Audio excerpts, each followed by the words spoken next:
A letter on the table. Her heart raced as she picked it up and began to read. In the letter, Adebayo wrote, Nnenna, I can't do this anymore. I have tried, but I can't take care of this family the way I should. Don't bother looking for me. Take care of the children. Nnenna's hands shook as she read the words. She couldn't believe it.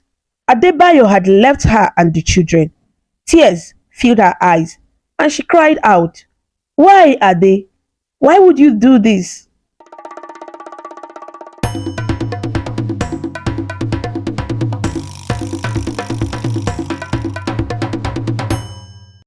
Once upon a time, in the beautiful town of Oba in Anambra State, Nigeria, there lived a strong woman called Nnenna. Nnenna was known far and wide for her beauty, but even more, she was known for how much she loved her children. She had four children in total, three lovely daughters and one son, the youngest. Her daughters were Esther, Ifoma, and Chioma, and her son, the last born, was called Ebuka. They lived with her in their small but happy home. Nnenna was a very hardworking woman, and her children were also very helpful. They loved their mother so much and did their best to help with whatever she needed, whether it was around the house or in other ways. They would clean the house, help in the kitchen, and even run errands when needed. Their mother was always proud of them, and she never took their help for granted. However, there was something very important that seemed to be missing in their lives: their father. You might wonder, what happened to their father? Well, this is where the story of Nnenna and Adebayo, the children's father, begins.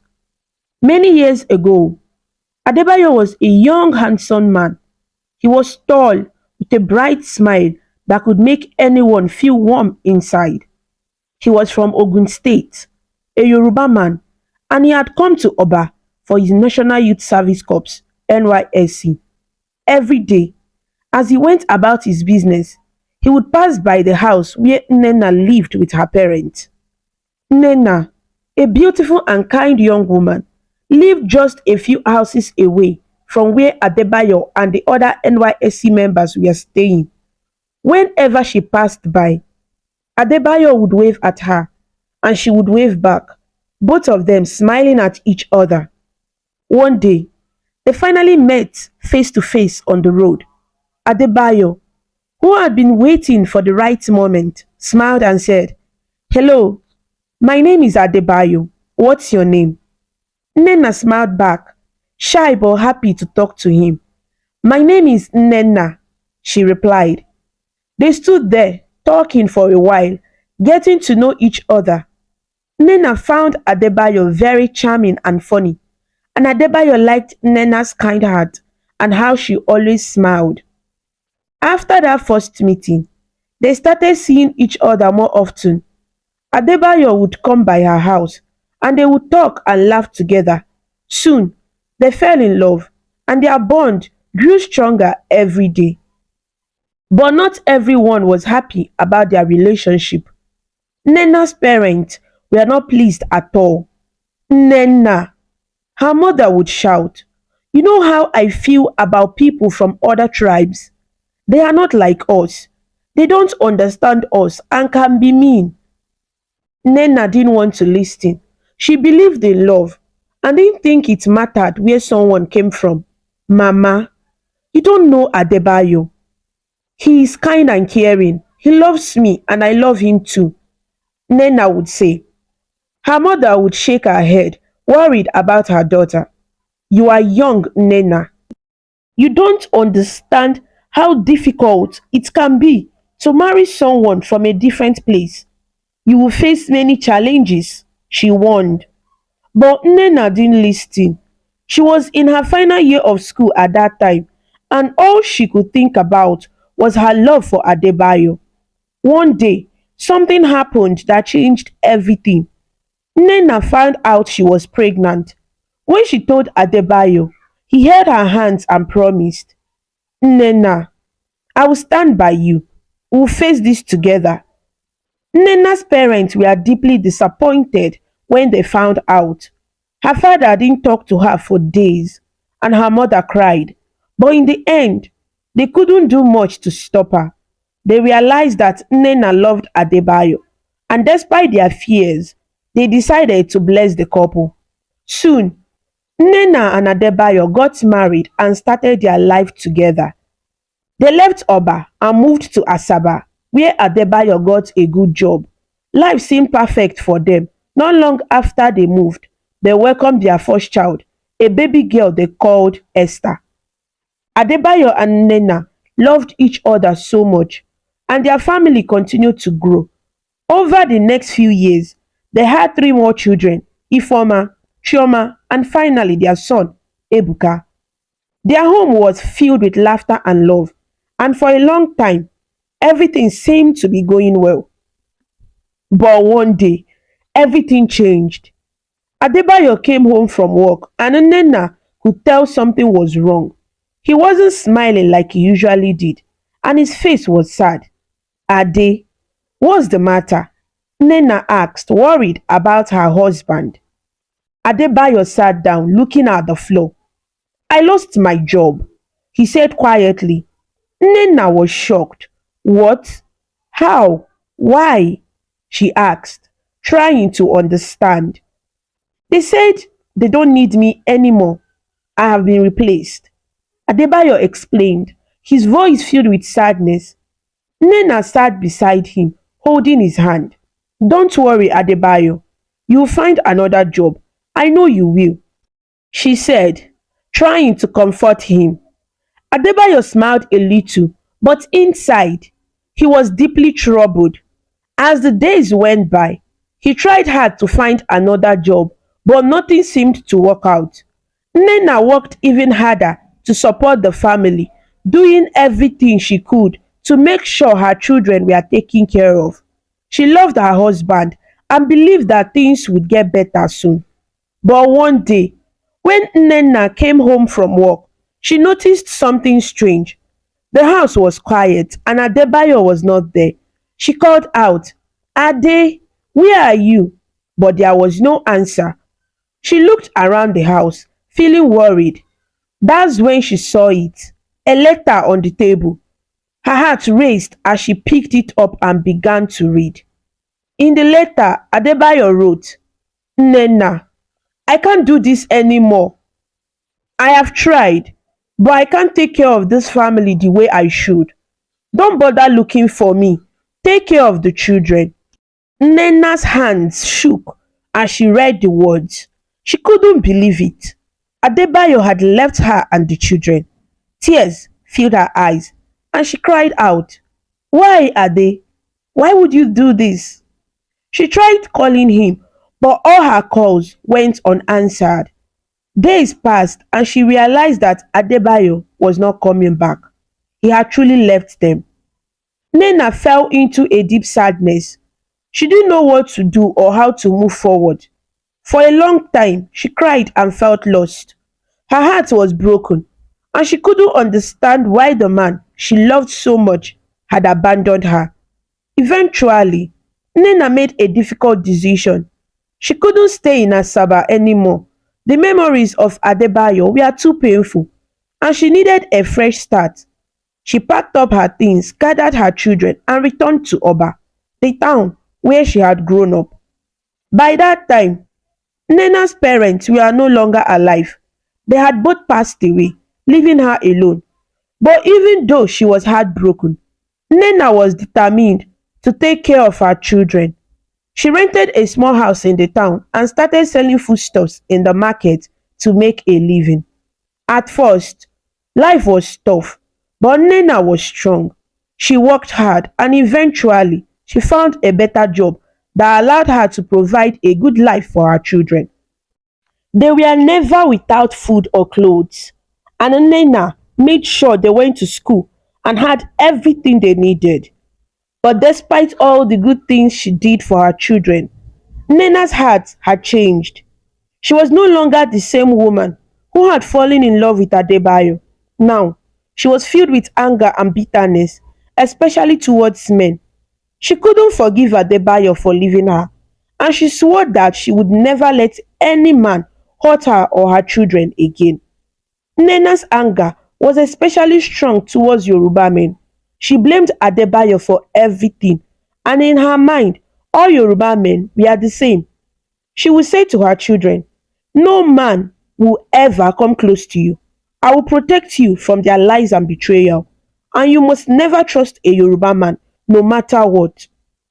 Her children would listen to her, but they didn't fully understand. They loved their mother and knew she had been hurt, but they didn't know why she was so angry. Still, they respected her and did their best to make her happy.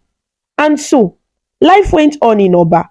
Nnenna worked hard, took care of her children, and continued to protect them from the world. She was strong, but deep down, she was still hurting, and she carried that pain with her every day. Esther, Nnenna's first daughter, was known for her calm and kind nature. She had always been the kind of person who stayed out of trouble, listened to her mother, and followed the rules. Recently, she had completed her university education with excellent grades and had also finished her National Youth Service Corps (NYSC). Esther had returned to Oba just a few months ago, and her mother, Nnenna, couldn't have been prouder. Nnenna would often look at Esther with a smile, thinking about how well her daughter had turned out. "You have made me so proud, my dear," Nnenna would say, hugging Esther tightly. "Thank you, Mama. I'm just happy to be back home with you and the family." Esther would reply with a gentle smile. Esther's return brought a sense of peace and calm to the house. She was always there to help her mother and siblings, doing whatever needed to be done around the house. But things weren't so simple with the other children. Ifeoma, the second daughter, was in her third year at university, and she was a very different person from Esther. Ifeoma had a kind heart, just like her sister, but she was also very stubborn. When she believed in something, she would not back down, no matter who was standing in her way. Ifeoma and Nnenna would sometimes argue, especially when Ifeoma didn't agree with her mother's strict rules. "Mama, why must you always tell us what to do? I'm not a child anymore," Ifeoma would say, crossing her arms. "Ifeoma, as long as you live under my roof, you will follow my rules," Nnenna would respond firmly. Even though Ifeoma was stubborn, she loved her mother and tried her best to help when she could. But the constant tension between them made things difficult. Then there was Chioma, the third daughter, who had just finished high school. Chioma was sneaky. She always wanted to be in her mother's good books, and she would do anything to make sure she was Nnenna's favorite.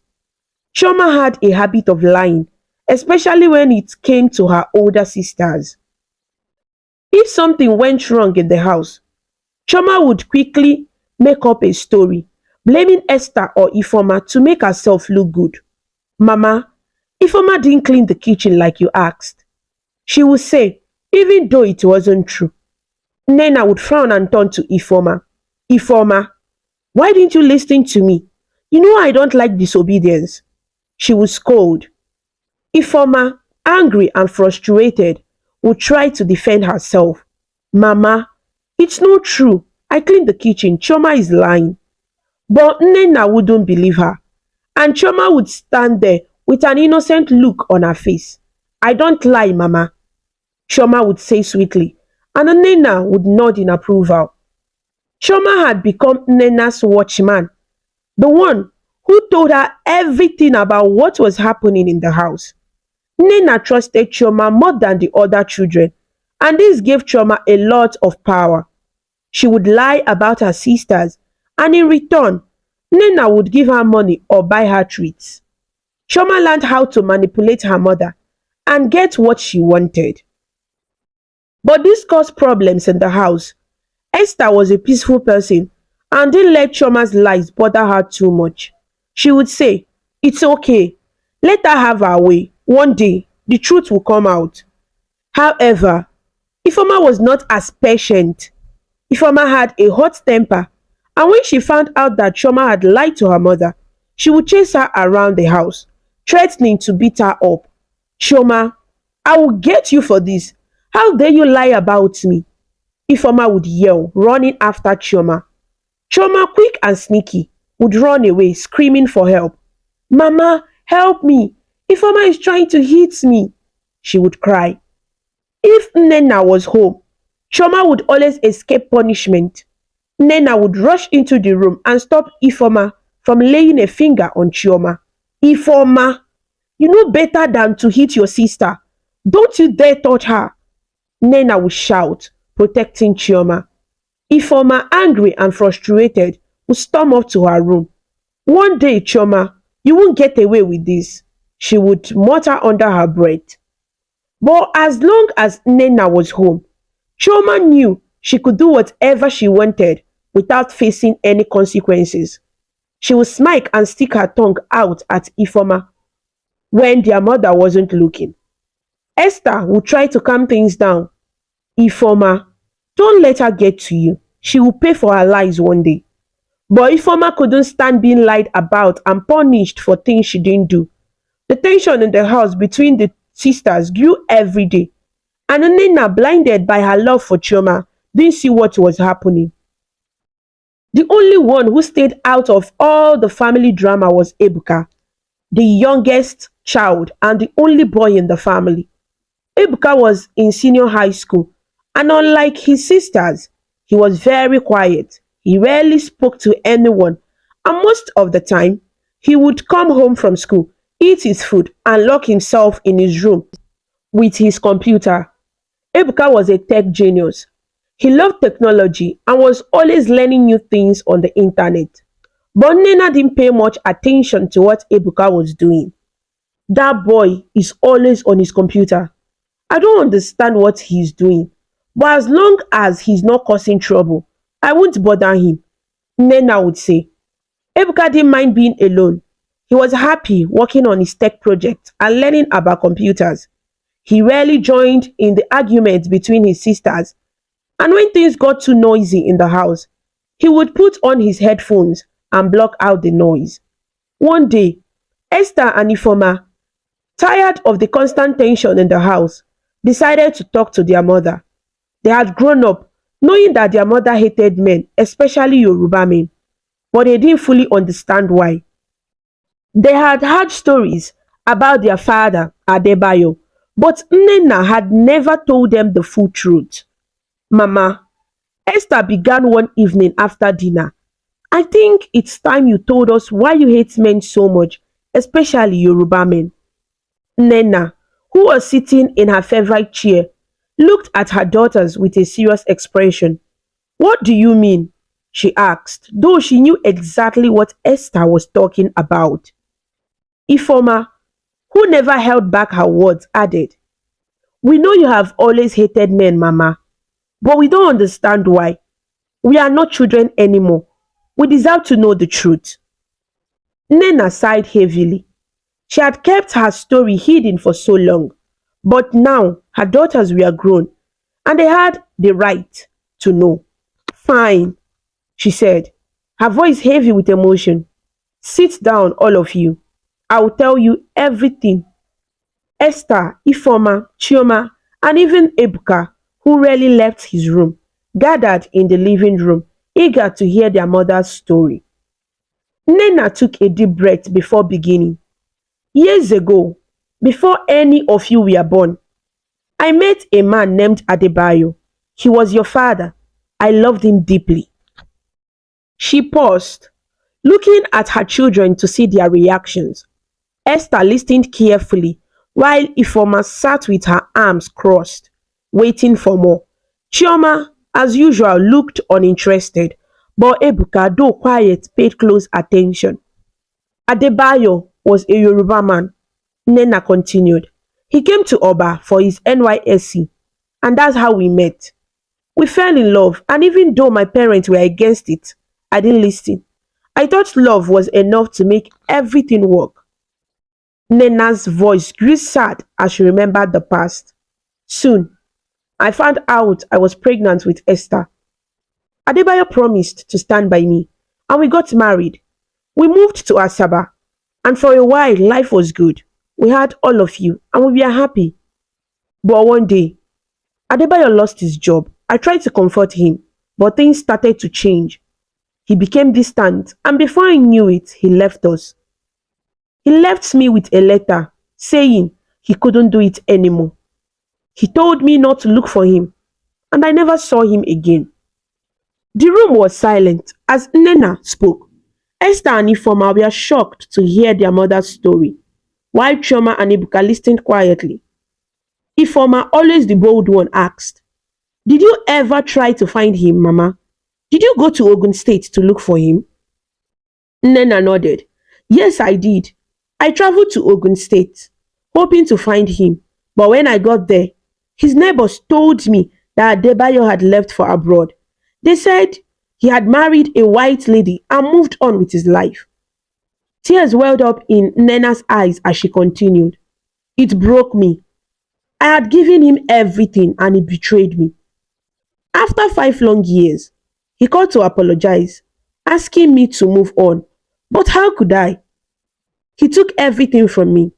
That betrayal cost me everything, and I swore I would never let another man, especially a Yoruba man, near my heart or my children."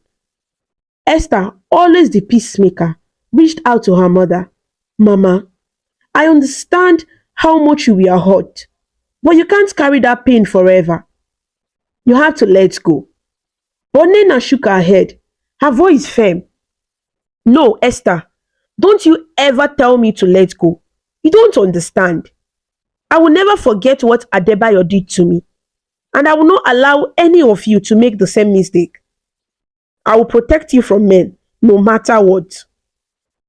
The conversation ended with a heavy silence.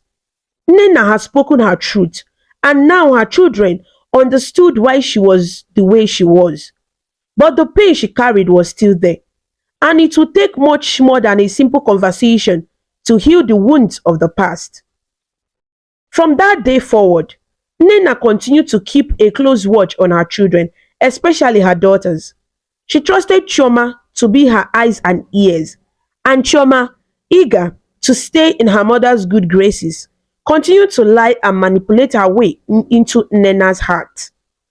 But the tension between the sisters grew stronger, and the cracks in their family bond became harder to ignore. What would happen next? Only time would tell. One sunny afternoon, Esther had an important interview at a company in Oba. She had been preparing for days, ironing her clothes, practicing her answers, and praying for the best. The interview went well, and she was hopeful that she would get the job. As she walked back home, she felt a sense of relief and excitement for what the future might hold. The roads of Oba were busy that day. People were selling goods on the street, children were playing, and cars moved slowly along the bumpy roads. Esther was lost in thought, thinking about her interview and wondering what her mother, Nnenna, would say when she told her about it. As she got closer to their house, she heard a car slow down behind her. At first, she paid no attention, thinking it was just another car passing by. But then a voice called out, "Hello, excuse me." Esther didn't stop. She kept walking, pretending not to hear. She wasn't in the mood to talk to anyone, especially a stranger. But the car continued to follow her, and the voice called out again, "Excuse me, miss, can I talk to you for a moment?" This time, Esther turned her head slightly to see who was calling her. It was a young man, sitting in a sleek black car. He had a friendly smile on his face, but Esther wasn't interested. She quickened her pace, hoping to get to her gate before the man could say anything else. The man, however, didn't give up. He parked his car near the gate of her house and got down, calling after her, "Please, just give me a moment." Esther was almost at the gate when she stopped and turned around. her arms crossed. What do you want? She asked, her tone sharp. The man, still smiling, introduced himself. My name is Michael, he said. I run a textile company here in Oba. I have seen you around and I thought I would say hello. Esther wasn't interested. She had grown up knowing that her mother didn't like men, especially men from other tribes. Her mother's warnings echoed in her mind, and she didn't want to get into any trouble. I'm not interested, she said quickly. Please leave me alone. Without waiting for a response, Esther turned and opened the gate, stepping inside and slamming it shut behind her. Michael stood there for a moment, surprised by her cold response, but he didn't push any further. He got back into his car and drove away. Inside the house, Chioma was sitting in the living room pretending to read a book, but she had seen everything that happened outside. The moment Esther walked in, Chioma smiled and said, I saw you talking to that man outside. Don't worry, I'll tell Mama all about it. Esther rolled her eyes and ignored her younger sister. She was used to Chioma's sneaky ways by now. Chioma loved getting her into trouble and would do anything to stay in her mother's good books. I'm not in the mood for your games, Chioma, Esther said, walking past her and heading straight to her room. She locked the door behind her, not wanting to hear any more of Chioma's teasing. Chioma, however, wasn't finished. She giggled to herself, already planning how she would spin the story to make it sound worse than it actually was. She loved the power she had over her sisters, especially when it came to getting them into trouble with their mother. Later that evening, Nnenna returned home from work, tired but as sharp as ever. The moment she walked through the door, Chioma rushed to her side, her face full of mischief. Mama, I have something to tell you, she said sweetly, tugging at Nnenna's arm. Nnenna raised an eyebrow, sensing that something was coming. What is it, Chioma? You know I don't like gossip. Chioma grinned, pretending to hesitate for a moment before blurting out. I saw Esther outside today. She was with a man, Mama. They were standing by the gate and I saw them kissing. Nnenna's eyes widened in shock, and she immediately felt her blood boil. What? She exclaimed. Esther did what? Chioma nodded eagerly, her face full of fake innocence. Yes, Mama. I saw it with my own eyes. My two korokoro eyes. They were right there, and they didn't even care who was watching. Without wasting another second, Nnenna stormed towards Esther's room, her voice echoing through the house. Esther, come out here right now. Esther, who had been resting in her room, sat up quickly when she heard her mother's angry voice. She knew that something was wrong. She opened the door slowly, only to be met with her mother's furious face. Mama, what's wrong? Esther asked, confused. Don't pretend you don't know, Nnenna shouted. Chioma told me everything. How dare you stand outside with a man, kissing in front of her house? Have you lost your mind? Esther's eyes widened in shock. Mama, that's not true. I wasn't kissing anyone. I was just walking home and a man stopped to talk to me. I told him to leave and I came straight inside. But Nnenna wasn't listening. Don't lie to me, Esther. Chioma saw everything. I know I trust her. How dare you bring shame to this family? At that moment, Ifoma, who had been in her own room, came out to see what all the commotion was about. She saw the anger on her mother's face and the panic on Esther's, and she knew exactly what had happened. Chioma had lied again. Before Nnenna could continue scolding Esther, Ifoma grabbed Chioma by the arm and pulled her aside. You little liar, Ifoma hissed, squeezing Chioma's mouth shut with her hand. Why do you always make up stories just to get us in trouble? Chioma, struggling to free herself from Ifoma's grip, mumbled something under her breath, but Ifoma didn't let go. You think this is funny, don't you?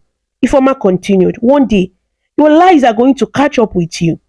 Seeing Ifoma getting physical with Chioma, Nnenna quickly intervened. Ifoma, let go of her right now, she shouted, grabbing his slippers and chasing Ifoma around the room. How dare you lay a hand on your sister? You know better than that. Ifoma, who had let go of Chioma, ran into the room she shared with Esther, slamming the door behind her. Nnenna, still angry, pounded on the door but eventually gave up and went back to the living room, muttering under her breath. Inside their room, Esther sat on her bed, her hands covering her face in frustration. Why does Chioma always do this? She asked, her voice trembling with emotion. I didn't do anything wrong and now Mama hates me. Ifeoma, still fuming from her encounter with Chioma, sat beside her sister. Don't worry about Mama, she said, trying to comfort her. You know how she is. Chioma is her little spy, and as long as she believes Chioma, there is nothing we can do. Esther wiped her eyes, feeling a mixture of anger and sadness. I didn't even talk to that man properly, she said softly. I was scared of what Mama would say, so I just walked away, and now she's mad at me anyway. Ifeoma, always the bold one, rolled her eyes. Exactly. You were scared for nothing. Mama is going to yell at you whether you talk to the guy or not. So, you might as well live your life. You are an adult, Esther. You don't have to let Mama control you like this. Esther shook her head. I just don't want to upset her. She has been through so much already, and I don't want to add to her pain. From her side, I get it. But you can't let her fear stop you from living your life. You need to start thinking about your own happiness too. The two sisters talked for a while longer before going to bed. Before falling asleep, Esther whispered a prayer, hoping that one day her mother would find peace in her heart and let go of the anger she held onto so tightly. The next day, as Esther walked out of the house, she saw Michael again. This time, instead of walking away, she stopped and waited for him to approach. Michael smiled when he saw her standing there. Good morning, he said warmly. I didn't mean to scare you yesterday. I just wanted to introduce myself properly. Esther smiled back, feeling a little more at ease this time. It's okay, she said. I was just nervous. Michael nodded understandably. I get that, but I promise I am not a bad guy. My name is Michael, as I said before, and I run a textile company here in Oba. What's your name? Esther, she replied, feeling a bit more comfortable now. Nice to meet you, Esther, Michael said with a grin. Would you like to sit in the car and talk for a bit? I don't want to keep you standing out here. Esther hesitated for a moment but then nodded. Sure, why not? They both got into the car and for the next few minutes they talked and laughed, getting to know each other better. Michael was kind and charming, and Esther found herself enjoying the conversation. She even apologized for walking away the previous day. I'm sorry about yesterday, she said. I didn't mean to be rude. I was just afraid. Michael waved it off with a smile. Don't worry about it, I understand. As they sat there talking, neither of them noticed Chioma hiding behind a nearby tree, her phone in hand, secretly recording everything. She had followed Esther out of the house and was determined to catch her in the act. When she was satisfied with the video, she ran back inside, already planning her next move. Later that day, when Esther returned home, Chioma was waiting for her in the living room, grinning like a cat that had caught a mouse. Esther, Esther, I have something to show you, Chioma said, holding up her phone. Esther frowned. What is it now, Chioma? Chioma played the video she had recorded, showing Esther and Michael talking and laughing in the car. See? I recorded everything. If you don't want me to show this to Mama, you should better do something though. Give me some money and I will shut up. Esther's heart sank. She knew how much trouble she would be in if Nnenna saw the video. Please, Chioma, she begged. Don't show it to Mama. I will give you money. Just please don't tell her. Chioma smiled. Fine, but I want a lot of money. Otherwise, Mama will see everything. Desperate to avoid more trouble, Esther agreed to give Chioma the money she asked for. But deep down, she knew that Chioma wouldn't keep her promise. Sure enough, when Nnenna came home that evening, Chioma wasted no time telling her mother about Esther's encounter with Michael. Mama, Chioma said, her voice dripping with fake concern. I saw Esther with that man again today. They were sitting in his car laughing and talking. I even had a video to prove it. Nnenna's face turned red with anger. Esther, she called out, her voice shaking with rage. Esther came out of her room, her heart pounding. Yes, Mama. You went back to that man, didn't you? Nnenna shouted. After I told you to stay away from men, you went back to him. Esther tried to explain. Mama, it's not what you think. We are just talking. But Nnenna wouldn't listen. I don't want to hear it, Esther. You have disobeyed me and I won't allow it. You will stay away from men, especially Yoruba men. Do you understand me? The argument that followed was loud and painful. Esther felt crushed by her mother's words, and Ifoma, who had heard everything from her room, felt just as frustrated. They didn't understand why their mother held on to so much anger and why she couldn't trust them to make their own choices. As the evening ended in tears and frustration, Esther and Ifoma sat together in their room, both feeling the weight of their mother's strictness and Chioma's betrayal. Esther prayed again for peace, hoping that one day things would change. After the heated argument with her mother, Nnenna, Esther found herself grounded. Her freedom was taken away, and she was no longer allowed to leave the house. It was like a heavy weight pressing down on her. She couldn't go out, and not even to the market or to see friends. The only person who was allowed to leave the house was Chioma, who happily accepted the responsibility of going out to buy things for the house. Ifoma was still going to school, but under strict conditions. Nnenna would personally drop her off at school in the morning and pick her up in the afternoon. Esther felt trapped, stuck in the house with nothing to do. The days dragged on slowly, and her only escape was her phone. She would talk to Michael for hours, finding comfort in his voice. Michael was always cheerful and understanding, making her feel less alone. One day, during one of their phone conversations, Michael dropped a piece of news that made Esther's heart skip a beat. Esther, Michael said, his voice calm and gentle as always. I have something to tell you. I didn't mention it before because I didn't want to scare you away, but I'm Yoruba. Esther's eyes widened in surprise. What? You are Yoruba? She repeated, her voice trembling slightly. Yes, Michael replied. I'm from Ibadan, but I have been living in Oba for a long time now. Esther sat down on her bed, her mind racing. Michael, you don't understand. My mother, she hates Yoruba men. She won't let me talk to you if she finds out. Michael's voice remained calm, trying to reassure her. I know it's hard, Esther, but don't worry. Your mom will come around eventually. She's just hurt from what happened with your father. But I'm not your father, and I won't treat you the way he did. Esther sighed, feeling torn between her growing feelings for Michael and her loyalty to her mother. I hope you are right, Michael, she said softly. I just don't want to upset her anymore. She has been through so much. I understand, Michael replied, but don't give up hope, okay? Things will get better, I promise. They continued to talk and laugh, with Michael making jokes to lighten the mood. Sometimes, Ifoma would be in the room with Esther, listening to their conversations and teasing her sister playfully. Let me talk to Michael, Ifoma would say, grabbing the phone from Esther's hand. Esther would laugh and protest. No, Ifoma, he's my friend, not yours. But Ifoma would insist. Come on, just for a minute. She would take the phone and say, Hello, Michael. When are you going to come and marry my sister? I think you two are meant to be together.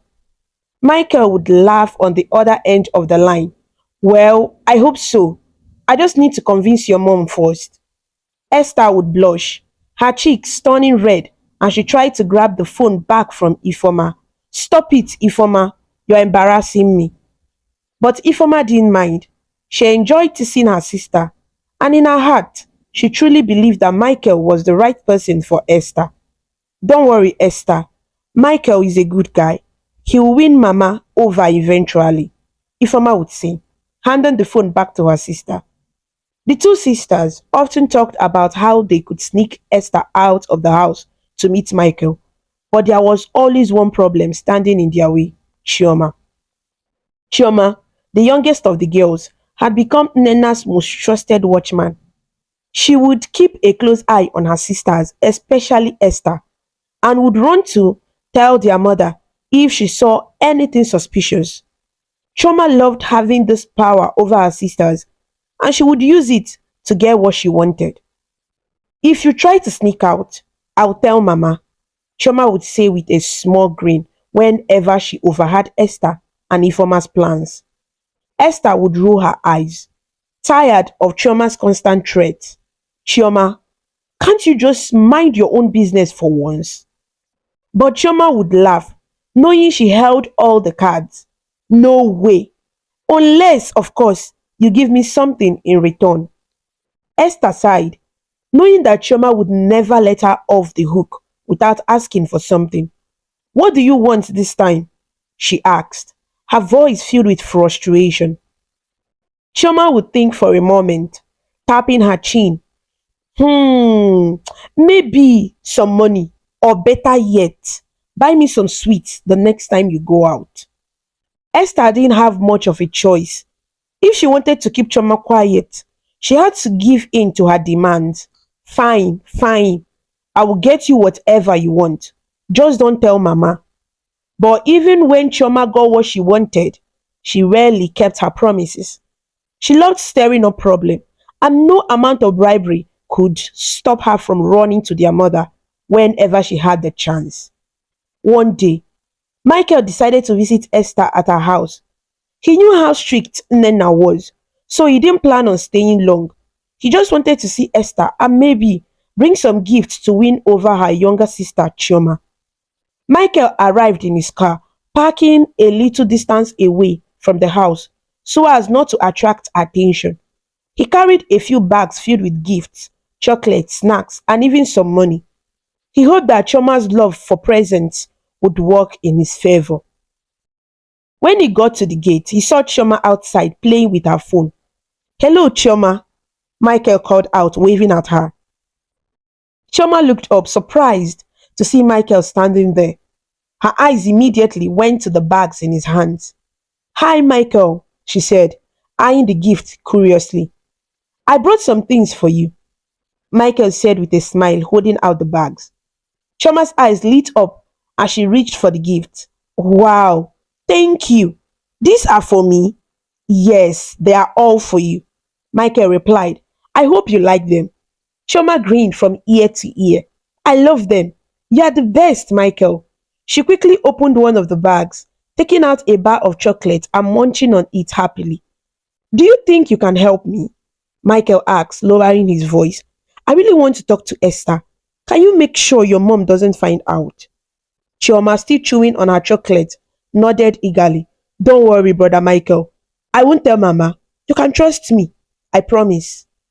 Michael smiled, relieved to have Chioma on his side, for now at least. Thanks, Chioma. I owe you one. But of course, Chioma being Chioma didn't keep to her promise. As soon as Michael left, she ran inside the house where her mother was sleeping, mouth still full of chocolate, and went straight to her mother. Mama, Chioma called out, her voice loud and clear. Brother Michael, he came. I saw him outside. Well, he brought me a lot of gifts just for me to shut up and not tell you about his visit. Nnenna, who had been resting in the living room, sat up straight. What did you just say? Chioma grinned, enjoying the attention. Michael came by. He brought me chocolate and money. And guess what, Mama? He was here to see Esther. Nnenna's face darkened, and her temper fled once again. Esther! She shouted, her voice echoing through the house. Come here right now! Esther, who had been in her room, heard her mother's angry voice and knew that trouble was coming. She took a deep breath, bracing herself for what was about to happen. Slowly, she walked out of her room and into the living room, her heart pounding. Yes, Mama, Esther said, trying to keep her voice calm. Is it true that Michael was here to see you? Nnenna demanded, her arms crossed and her eyes blazing with anger. Esther hesitated for a moment, knowing that no matter what she said, her mother would be furious. Yes, Mama, he came by, she admitted. But we didn't do anything wrong, Mama. He just wanted to talk. Talk? Nena shouted, her voice filled with disbelief. I have told you 1,000 times to stay away from men, but you never listen. Do you want to ruin your life like I did? Mama, please, Esther begged, her eyes filling with tears. Michael isn't like that. He's a good man. Just give him a chance. That's all I'm asking. But Nena shook her head, her mind closed to any reasoning. I will not allow it, Esther. You will not see that man again. Do you hear me? Just then, Ebuka, who had been in his room all day working on his computer, came out into the living room. He had overheard the argument and decided to speak up for the first time in a long while. Mama, Ebuka said quietly, his voice calm but firm. I think you should give Esther a chance to introduce Michael properly. Let her bring him here, and we can all meet him before jumping to conclusions. Nnenna turned to face her son, surprised that he had spoken up. What did you say, Ebuka? Ebuka, who rarely got involved in family matters, stood his ground. I said that I think Esther should be allowed to bring Michael here. We shouldn't judge him before meeting him. Nnenna stared at Ebuka for a moment, her anger slowly fading. She knew her son rarely spoke, and when he did, he usually made sense. And who made you the judge of this family? Nnenna asked, raising an eyebrow. Ebuka smiled slightly. Well, Mama, I am the man of this house. Am I not? When the time comes, I will be the one giving my sisters away in marriage. So, I think I should have a say. Nnenna looked at him, her expression softening. She couldn't help but laugh at her son's boldness. You, the man of the house, go back to your room and continue pressing your laptop. The room filled with laughter, and even Nnenna couldn't stop herself from smiling. For the first time in a long while, the tension in the house eased, if only for a moment. Esther felt a small glimmer of hope. Maybe, just maybe, her mother was beginning to soften.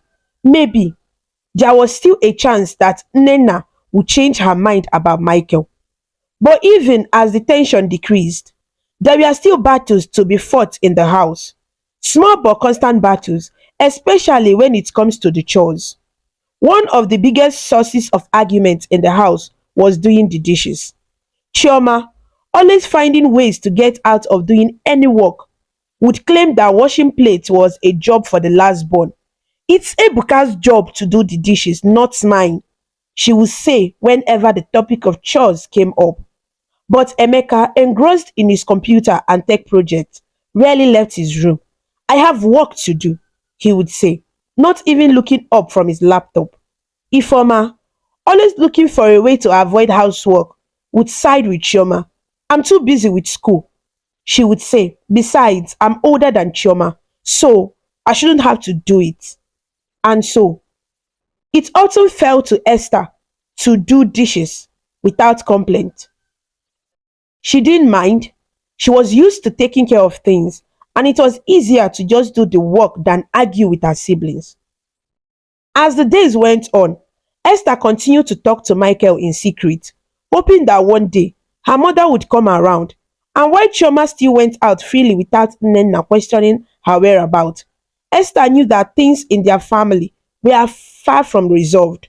But for now, she held onto the small glimmer of hope that had appeared after Ebuka's surprising intervention. Maybe, just maybe, there was still a chance for change. Days passed since the tension has slightly eased in the house after Ebuka's bold intervention. Life in the house carried on as usual. Esther did her best to stay out of trouble. Ifoma kept herself busy with school, and Chioma continued her sneaky ways, doing whatever she could to stay in Nnenna's good books while secretly enjoying the chaos she caused. One quiet afternoon, Esther was sitting in her room when she heard her mother's voice calling her from the living room. It was strange because Nnenna's tone wasn't angry or harsh. Esther hesitated for a moment, unsure of what to expect. She stood up and walked slowly to the living room where Nnenna was sitting on her favorite chair, looking unusually calm. Yes, Mama, Esther asked cautiously. Nnenna looked at her daughter, her expression serious, but not as angry as it had been before. Esther, I have been thinking. Nnenna began, folding her arms across her chest. You have been talking to this Michael boy for a while now. I want to meet him. I want to see who he is and hear what he has to say for himself. Esther's heart skipped a beat. She wasn't sure if this was a good thing or not. You want to meet Michael? She asked, trying to hide her surprise. Yes, Nnenna said firmly. Invite him over. Let him come here and tell me what he wants from you. For a moment, Esther didn't know what to say. Was this a trick? Was her mother setting up a trap? But the thought of Michael coming over or finally having a chance to introduce himself to her mother made her feel hopeful. Okay, Mama, Esther said softly, a small smile forming on her lips. I will invite him over. Nnenna nodded, her expression still stern. Good. But understand this, Esther. I don't want any nonsense. If I don't like what I hear, that boy will never step foot into this house again. Esther nodded quickly, eager to make sure everything went smoothly. Yes, Mama, I understand. Later that evening, Esther called Michael, her heart racing with excitement and nervousness. Michael, my mom wants to meet you, she said, unable to hide the happiness in her voice. Really? Michael replied, sounding surprised. Are you sure that's a good idea? Esther laughed nervously. I don't know, but she asked to meet you, and I think this might be our chance. Maybe she's finally ready to give you a chance. Michael was quiet for a moment before responding. Okay, Esther, I will come. When should I come over? How about tomorrow afternoon? Esther suggested. Mama will be home, and we can all sit down and talk. Sounds good, Michael said. I'll be there. Don't worry. Everything will be fine. The next day, Esther could barely contain her excitement. She cleaned the living room, making sure everything looked perfect for Michael's visit. She even chose a nice outfit, hoping that her mother would see how serious she was about him. As the afternoon approached, Esther sat by the window, watching for Michael's car. When she finally saw it pulling up outside the gate, her heart began to race.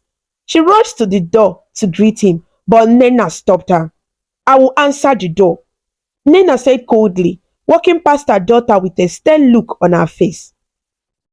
Esther watched nervously as her mother opened the door. Michael stood there, holding a small gift in his hands, a box of chocolate and some fresh fruit, hoping to make a good impression. Good afternoon, Ma, Michael greeted politely, offering the gift to Nnenna. Nnenna looked at the gift but didn't take them. Instead, she narrowed her eyes and asked, What do you want from my daughter? Michael swallowed nervously, feeling the tension in the air. Ma, I came to see you because I love your daughter. I care about her deeply and I want to take care of her. I hope you will give me the chance to show you that. Nnenna's expression didn't change. She was still cold and unwelcoming. And where do you come from? She asked, her voice sharp. I'm from Ibadan, Ma, Michael replied honestly. At that moment, Nnenna's face changed. Her eyes widened in shock. And she suddenly took a step back, as if she had just had the worst news in the world. Nwoke Yoruba, Nnenna shouted, her voice filled with anger and disbelief. Ndi ofe manu, a Yoruba man? Never. Michael stood there, confused and unsure of what to do. Esther, who had been standing behind her mother, felt her heart sink as she saw the rage in Nnenna's eyes. Get out of my house, Nnenna yelled, her voice shaking with fury. Get out and never come back. Michael tried to speak, to explain himself, but Nnenna wasn't listening. She picked up a nearby stick, waving it threateningly at him. I said, get out! I don't want to see you here again. Seeing that things were getting out of hand, Michael quickly backed away, not wanting to make the situation worse. He turned and ran out of the gate, his heart heavy with disappointment. Esther, in a state of shock, tried to run after him. Michael, please wait, she called out. But before she could reach the gate, Nnenna grabbed her arm and pulled her back. Don't you dare follow him, Nnenna shouted, her grip tight on Esther's arm. I warned you, didn't I? I told you never to bring a Yoruba man into this house. Esther's heart broke and she looked at her mother, tears welling in her eyes. Mama, why can't you just give him a chance? He's not like Papa. He's different. But Nnenna shook her head, her face hard and unyielding. I will never allow it, Esther. Never. You will not shame this family by marrying a Yoruba man. That's final. With those harsh words, Nnenna pushed Esther back into the house. Esther, feeling shattered and defeated, ran to her room, slamming the door behind her. She collapsed on her bed, sobbing into her pillow. The pain in her heart was too much to bear. A few minutes later, Ifeoma came into the room. She had heard the commotion and knew what had happened. She sat beside her sister, gently rubbing her back to comfort her. I'm so sorry, Esther, Ifeoma said softly. Mama is just so stubborn. But you know how much she has been hurt. That's why she's like this. Esther wiped her tears, her voice shaky as she spoke. I just don't understand why she won't listen. Michael is a good man. He's nothing like Papa. But she won't even give him a chance. Ifeoma sighed, feeling the frustration too. I know, it's not fair. But don't give up, okay? Maybe with time, Mama will change her mind. Esther shook her head, feeling hopeless. I don't know, Ifeoma. I'm starting to think she will never accept him. While Ifeoma was comforting Esther, the rest of the house was filled with its unusual chaos. Chioma, who had watched the entire scene unfold from the kitchen doorway, couldn't stop laughing. She found the whole situation amusing, especially the way her mother had chased Michael out of the house. That was so funny, Chioma giggled, thinking about how Michael had run away from Nnenna's stick. Mama really scared him. But Chioma's laughter wasn't just about what had happened to Michael. Unknown to her family, Chioma had her own secrets. While she acted like the perfect daughter in front of Nnenna, she was far from it. Chioma had a secret boyfriend, an older boy who gave her money and took her out whenever she was sent to run errands. Every time Nnenna sent Chioma out to buy something from the market or pick supplies from the house, Chioma would secretly meet up with her boyfriend. He would buy her gifts, give her money, and they would spend time together away from her family's watchful eyes. Chioma knew that if her mother ever found out, there would be serious trouble. But for now, she was enjoying her secret life and didn't care much about what her sisters were going through. Back in her room, Esther continued to cry, feeling lost and unsure of what to do. She picked up her phone and dialed Michael's number, hoping he would answer. Michael, she said when he picked up. Esther, I'm so sorry about what happened, Michael said, his voice full of concern. I didn't mean to cause so much trouble. It's not your fault, Esther replied, sniffling. Mama she won't listen. I don't know what to do anymore. Michael was quiet for a moment before speaking again. Esther, I love you, and I'm willing to wait as long as it takes for your mother to come around. But I don't want to cause any more pain for you. Esther's heart ached. She didn't want to lose Michael, but she also didn't want to keep living in fear of her mother's anger.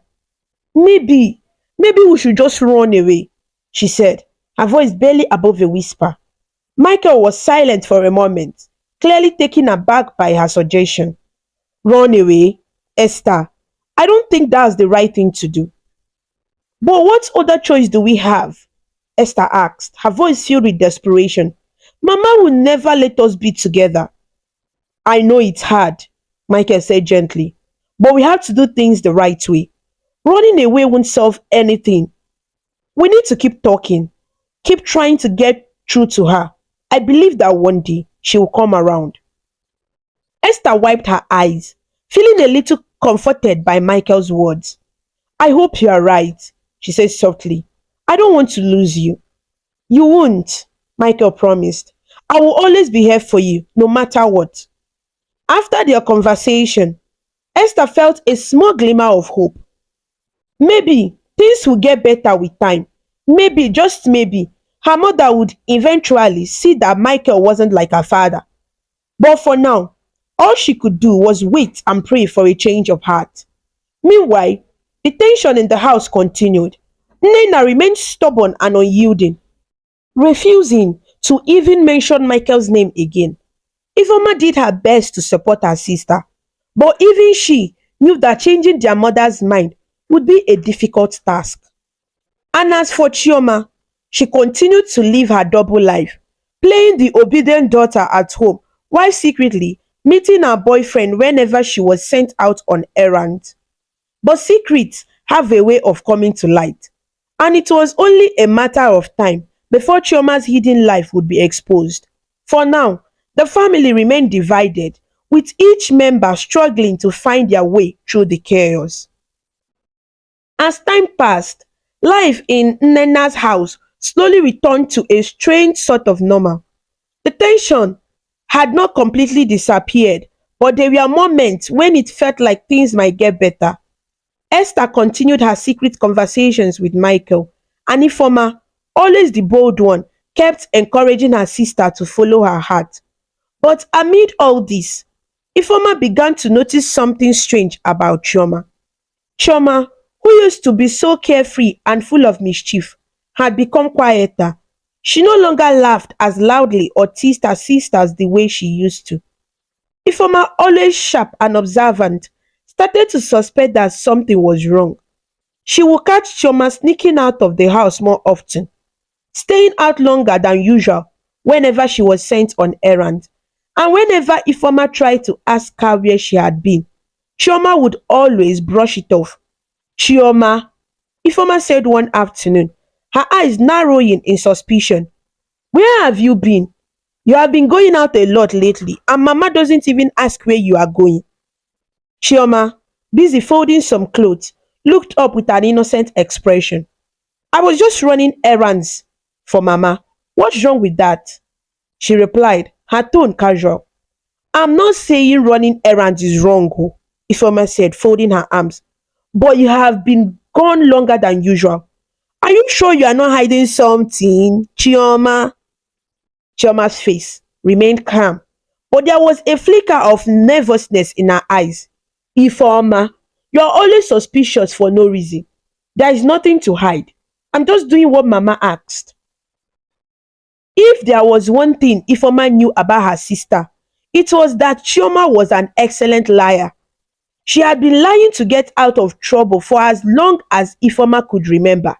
But this time, Ifeoma wasn't convinced. She felt deep down that something was wrong, but Chioma wasn't giving her any answers. Over the next few weeks, Ifeoma continued to keep an eye on her sister, but Chioma was careful. She never left any clues, and whenever Nnenna asked her to go out, Chioma would return home smiling and acting as if nothing was wrong. To everyone else, Chioma was still the perfect daughter, but Ifeoma couldn't shake the feeling that her sister was hiding something. Then, one day, everything came crashing down. It started with Chioma feeling unwell. At first, no one thought much of it. She complained of headaches and feeling tired, and Nnenna assumed it was just a passing illness. But when Chioma started feeling dizzy and weak, Nnenna decided it was time to take her to the hospital. Chioma, get dressed. We are going to the hospital, Nnenna said. Her voice filled with concern as she stood by her daughter's bed. Chioma, pale and weak, nodded slowly, not saying much. Esther and Ifoma watched from the doorway, their faces filled with worry. At the hospital, the doctors ran several tests. Nnenna paced the waiting room anxiously, her heart pounding in her chest. She had always trusted Chioma, her favorite daughter, the one she believed would never cause her trouble. But now, as they waited for the results, Nnenna's mind raced with worry. Finally, the doctor came into the waiting room, holding a clipboard in his hands. He looked serious and Nnenna's heart sank. Mrs. Nnenna, the doctor began, glancing at Chioma, who was sitting quietly in a chair. We have done some tests, and I need to inform you that your daughter is pregnant. Nnenna froze. For a moment, she couldn't breathe. The doctor's words echoed in her mind, and she felt as if the ground had been pulled out from under her. Pregnant? Nnenna whispered, her voice barely audible. The doctor nodded. Yes, she is 6 weeks gone. Nnenna turned to Chioma, her eyes wide with shock and disbelief. Chioma, is this true? She asked, her voice shaking. Chioma didn't say a word. She lowered her head, tears filling her eyes, and nodded slowly. Yes, Mama, she whispered. Nnenna's knees felt weak, and she stumbled back into the chair behind her. How could this happen? She cried, her voice filled with pain. Chioma, how could you do this? Who is responsible? Chioma wiped her tears, her voice trembling as she answered. Mama, it's my boyfriend. I'm so sorry. Nnenna gasped, her heart breaking into pieces. Boyfriend? You have a boyfriend? She stared at Chioma in disbelief. I trusted you, Chioma. I was busy protecting your sisters, thinking you were the perfect one. And now this. How could you have a boyfriend when you haven't even started university? Chioma sobbed, unable to look her mother in the eye. I'm sorry, Mama. I didn't mean for this to happen. But Nnenna wasn't listening anymore. Her world was spinning. She had spent so much time worrying about Esther and Ifoma, trying to protect them from men, that she had completely overlooked Chioma. She had trusted Chioma, believing she was the obedient daughter who never caused any problem. But now, the truth had shattered that illusion. After leaving the hospital, Nnenna didn't waste any time. She demanded that Chioma tell her where the boy who had gotten her pregnant lived. Chioma hesitated, but eventually she gave her mother an address. Nnenna marched to the boy's house with Chioma by her side, her heart pounding with anger and disappointment. She was determined to confront the boy and his family. But when they arrived at the house and knocked on the door, they were greeted by an elderly woman who looked confused. Can I help you? The woman asked. Nnenna, her face filled with fury, spoke quickly. I'm here to see the boy who has been seeing my daughter. He got her pregnant and I want to talk to him. The woman looked even more confused.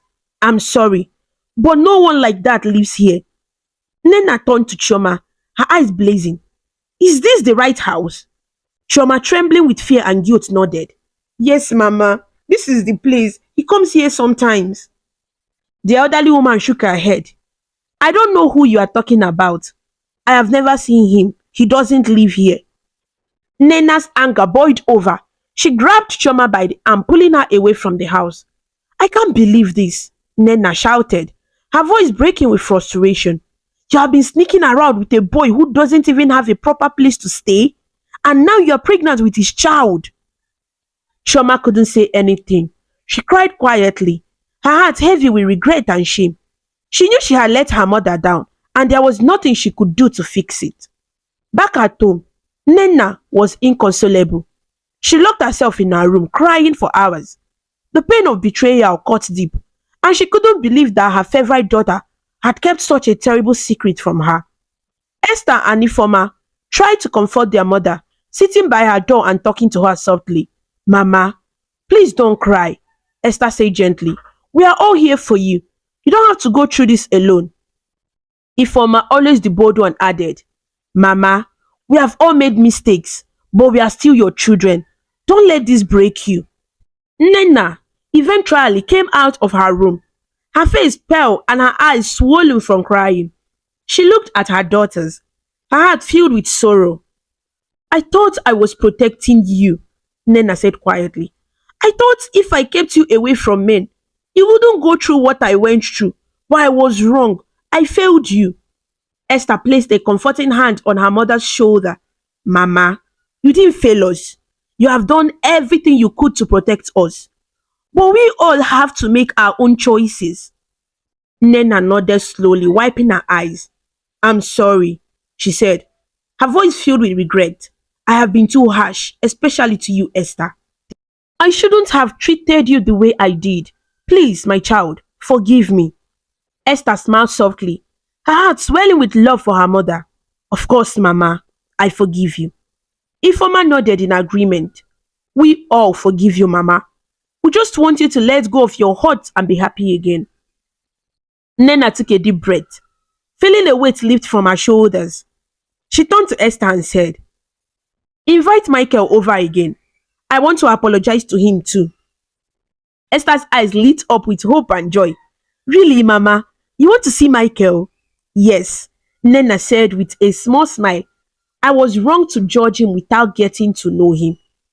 If he loves you and promises to take care of you, then I will give him a chance. The next day, Michael came over, nervous but hopeful. When he arrived, Nnenna greeted him with a warm smile, completely different from the stern and cold woman he had met before. Michael, Nnenna began, I owe you an apology, my son. I was wrong to chase you away the last time. I was too caught up in my own fears and insecurities. I just want what's best for my daughters, and I thought I was protecting them, but I see now that I was wrong. Please forgive me. Michael smiled, relieved that Nnenna had finally come around. Thank you, Ma. I understand why you were worried, and I promise to take care of Esther. I love her, and I will never hurt her. Nnenna nodded, her heart feeling lighter than it had in years. That's all I want to hear. Just make sure you keep your promise. With that, the family reconciled. Even Chioma, who had been so full of guilt, apologized to everyone for the lies and pain she had caused. I'm so sorry, Chioma said, her voice trembling with regret. I never should have lied or kept secrets from you all. Please forgive me. Esther, Ifoma, and Nnenna embraced Chioma, letting her know that she was still part of the family, despite her mistakes. Ebuka, who had been watching everything quietly from the side, walked up to Michael and shook his hand. Take care of my sister, he said with a smile. She's a good one. Michael grinned, shaking Ebuka's hand firmly. I will, don't worry. Smiles returned to the family, and for the first time in a long while, there was peace in the house. Esther soon got a job in town, and she would visit Michael regularly. They spent time together planning their future and enjoying each other's company. Before long, Michael proposed to Esther, and she joyfully accepted. Their wedding was a beautiful celebration, filled with love and happiness. Nnenna stood proudly by Esther's side, her heart swelling with pride as she watched her daughter get married. Ifoma was Esther's chief bridesmaid, standing beside her sister with a bright smile in her face. Chioma and Ebuka were there too, both beaming with excitement. For Nnenna, it was a moment of redemption, a chance to let go of the past and embrace the future with hope and love. And as Esther and Michael exchanged their vows, Nnenna knew that everything was going to be okay. Esther and Michael's life together was like a dream come true. After their beautiful wedding, they settled into a peaceful and happy marriage. Michael kept his promise to Nnenna. He loved Esther dearly and took good care of her. They built a home filled with love and laughter, and every day was a reminder that true happiness comes from the people who care about you most. They enjoyed simple things like cooking together, going for evening walks, and spending time with friends and family. Life was good, and Esther was truly happy.